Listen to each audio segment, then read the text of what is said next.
Magandang buhay mga ka-update. Narito ang weather update ngayong Biyernes, January 2, 2026. Sa Luzon patuloy ang epekto ng amihan. Inaasahan ang malalakas hanggang tuloy-tuloy na ulan sa Apayao, Cagayan, Batanes, at Isabela. Samantala, sa Central at iba pang bahagi ng Northern Luzon, mas maayos ang lagay ng panahon, bagamat mananatiling maulap at may malamig na simoy ng hangin dulot ng amihan. Sa Visayas, maulap na kalangitan na may kasamang ulan at thunderstorms ang mararanasan sa Western Visayas, kabilang din ang ilang bahagi ng Palawan, dahil sa shear line.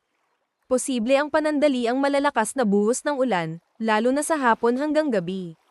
Sa natitirang bahagi ng Visayas, maayos ang panahon, pero may tsansa pa rin ng isolated rain showers at thunderstorms, lalo na sa hapon. Sa Mindanao, karamihan ng lugar ay makakaranas ng maayos na panahon ngayong Biyernes. Gayunpaman, dahil sa easterlies, posible pa rin ang panandali ang ulan at thunderstorms sa hapon, lalo na sa mga inland at upland areas. Huwag kalimutan mag-follow sa ating page and i-share ating video para updated ka lagi sa lagay ng panahon.